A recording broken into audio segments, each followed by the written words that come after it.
You can have flaws, problems, but wow them in the end, and you've got a hit. Can you think of a great movie with a truly bad ending? Probably not, because how a movie ends has a huge impact on how we're going to feel about it. Whether it's a comic or tragic ending, the final decision reframes everything we just witnessed, and if it doesn't work, it kind of undermines the entire piece. So then, what about ambiguous endings, in which we don't get all the answers, and are forced to draw our own conclusions? This can be a great marketing tool. Let the audience become emotionally invested in their own personal preference so that they argue with their friends about it, or post their opinion online, all of which will essentially serve as free promotion, as moviegoers start to buy tickets just to passionately join the conversation around what they think happened.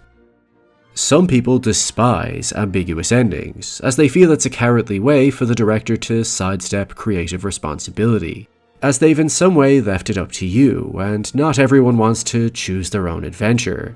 Instead, they want to judge the piece based on what did happen, so that we can all share a communal understanding of a story. The truth is that sometimes an ambiguous ending can be so right that it actually enhances the themes of the movie, and other times it's so wrong that it simply frustrates the audience. Let's investigate some of cinema's most well-known ambiguous endings, what purpose they serve, what impression they leave, and whether or not we need them. Now, of course, it's impossible to make a video like this without spoilers, so you're taking a risk moving forward, but part of you knew that when you clicked on the video. But I will include timestamps for when I'm discussing specific movie endings in depth, so you can skip past them if this matters to you. When you watch a movie, there's an unspoken agreement between the viewer and the director that they will get conclusive answers to the most basic narrative questions the movie poses, such as does the hero achieve their goal or stop the baddie, and most directors do hold up their end of the bargain. This makes the story flow from start to finish, and if it's good, you don't even think about who made it, you're just focused on what's happening in the frame. But when a director chooses an ambiguous ending, this is usually when they introduce themselves into the story. As now, in order to figure out what it all meant or what likely happened, you need to factor the director into it. Why are they not revealing the answer? What do we think they mean? What have they made before that might give us insight into their creative instincts? Most directors don't want to explain themselves. They want the audience to participate and come up with their own conclusion. As by not spoon-feeding it to you, you can't simply judge the story by how well it all tied into the ending. Instead, we're forced to re-examine the characters and themes in a deeper way. Our answers may be based on external reasoning, such as the Easter eggs we noticed or researched afterwards. Or it could be an internal answer that says just as much about us as the story. As like any piece of art, we often see what we want to see. For example, in Sofia Coppola's Lost in Translation, the question we're left wondering is, what did Bob whisper to Charlotte? Did he promise to return, give her advice, reinforce that he'll never forget her? We know they both kiss and say bye afterwards, but whatever you believe he whispered may say more about you than it says about the characters. What do you wish you had said to someone in your past? Do you personally want to believe that people who truly connect will reconnect later? Or do you want them to never see each other again, perhaps out of cynicism or practicality, or perhaps out of relatability, as you've experienced a similar fleeting relationship and you want to leave that perfect experience to just be what it was? Sometimes an ambiguous ending is so confusing that we feel frustrated that we don't get an immediate answer or even fully understand what we just watched. But it is worth noting that when the ideas are more impressionistic, the conclusive answers aren't always satisfying. For instance, Kubrick initially refused to clarify anything about 2001: A Space Odyssey, stating, "You're free to speculate as you wish about the philosophical and allegorical meaning of the film, and such speculation is one indication that it has succeeded in gripping the audience at a deep level. But I don't want to spell out a verbal roadmap for 2001 that every viewer will feel obligated to pursue, or else fear he's missed the point." But then, despite his wishes, he did finally outline his intentions on a Japanese talk show. The idea was supposed to be that he is taken in by godlike entities creatures of pure energy and intelligence with no shape or form. And they put him in what I suppose you could describe as a human zoo. He is transformed into some kind of super being and sent back to Earth. For a movie as grand and ambitious as 2001, dealing with themes of humanity, time, space, life, and death, hearing each step explained fully somehow takes away from the transcendent experience of just watching the film. It explains what we're seeing, but that isn't a guide for what we're feeling. In the case of Darren Aronofsky, several of his movies end the same way. In The Wrestler, Black Swan, and The Whale, the main character experiences a personal high, whether it's hearing an essay they love, delivering the perfect performance, or putting on a show for the fans, and then disappear into light, leaving us unsure of their survival. So does Aronofsky not giving us the definitive answer detract from the story, or is the insinuation effective enough? As it's not like he's leaving us high and dry. The main character's key goals and arc has mostly been completed, so in some ways it doesn't matter. This leads into the second point, and this is especially important if you are ever planning to write your own ambiguous ending. Not all ambiguous endings fall into the same category. They're executed differently, which of course changes how the viewer is going to respond to them. The first type is, and also this, in which the key narrative tentpoles are complete, but then an extra question is tacked on to the end. For example, in Stanley Kubrick's The Shining, he shows us the fate of the family members, but then also this, leaving the audience both narratively fulfilled, but also walking out of the theatre with an extra question mark in their mind. Arthouse movies tend to have a more "what was that all about" ending, where the whole experience was so experimental that it would almost be out of character for the ending to be straightforward and easy to digest. Some viewers love this, as it gives them something to think about. Other viewers hate this, as they were hoping all the confusion would be clarified by the end and instead leave even more puzzled. Other times the story just ends on a cliffhanger, or cuts to black. Like in The Italian Job, the characters are left in a dire life or death situation, and then Michael Caine's character Charlie says, "Hang on a minute lads, I've got a great idea." But the movie frustratingly ends before that great idea is revealed. The Grey builds up to a huge final battle between Liam Neeson and the wolf, and then just cuts to black, presumably because watching the main character be viciously killed will leave an even worse taste in the audience's mouth. But either way, we don't get an answer. Sometimes viewers think the ending is ambiguous, but the filmmakers don't. For example, in Taxi Driver, after his violent outburst, Travis Bickle becomes a local hero, but fans have speculated that for such a bleak story, this conclusion must be a fantasy, as the overhead shot symbolizes Travis's spirit leaving his body.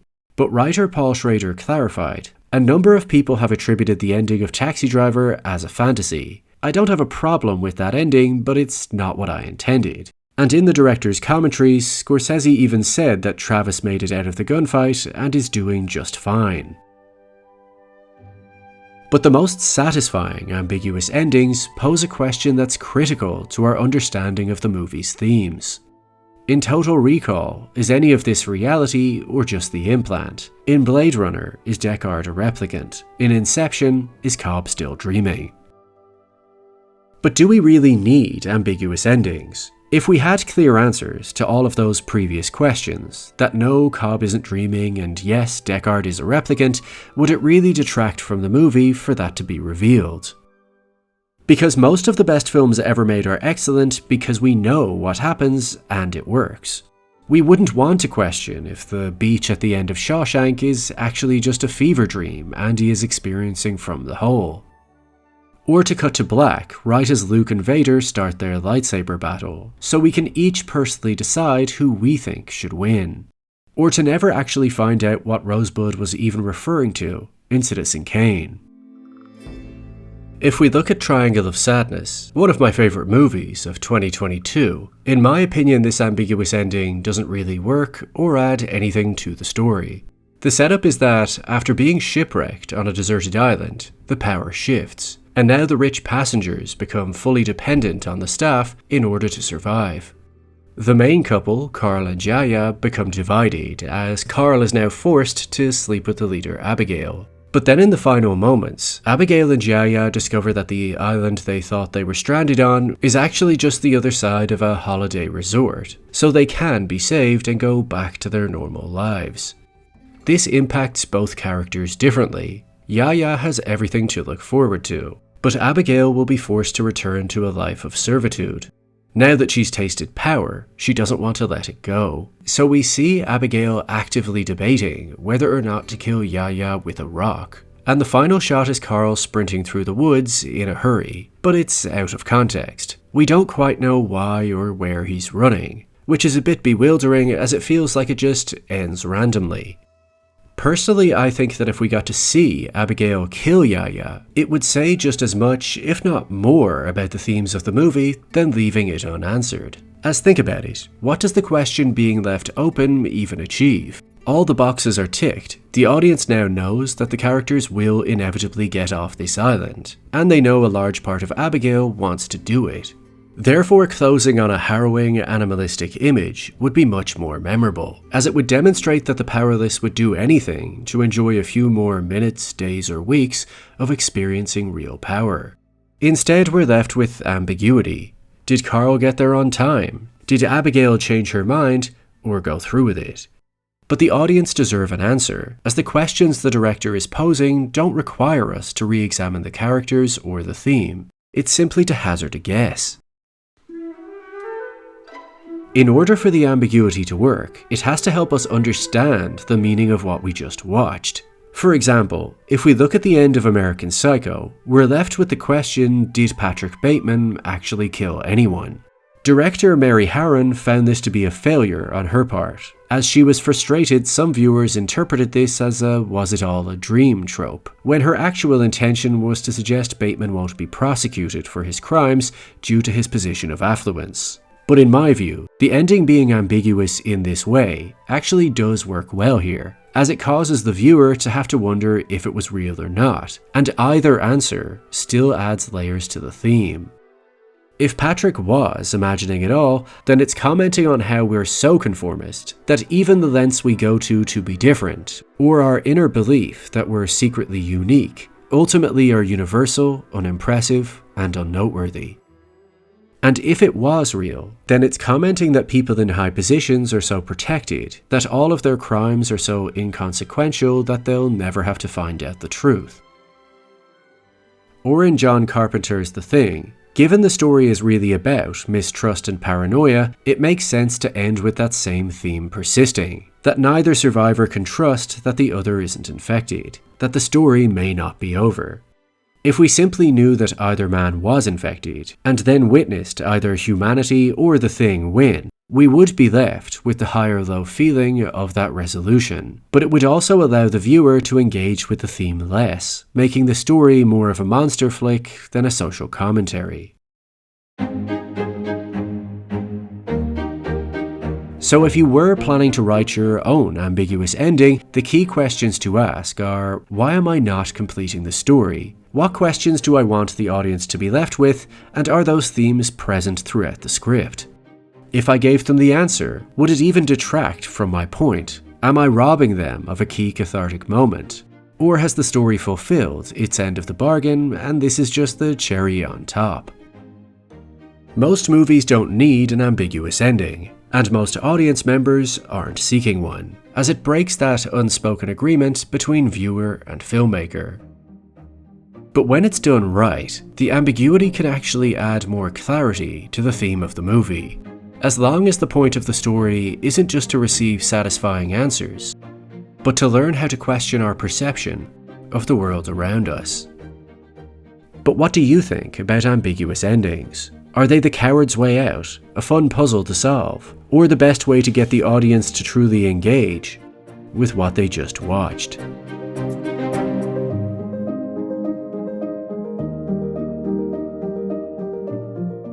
Well, if you've made it this far, firstly, thank you for watching, but if you could now give the video a like, possibly even leave a comment and click on that subscribe button, it will encourage that mysterious algorithm to do its thing. And if you want to support the channel personally, you can check out my Patreon.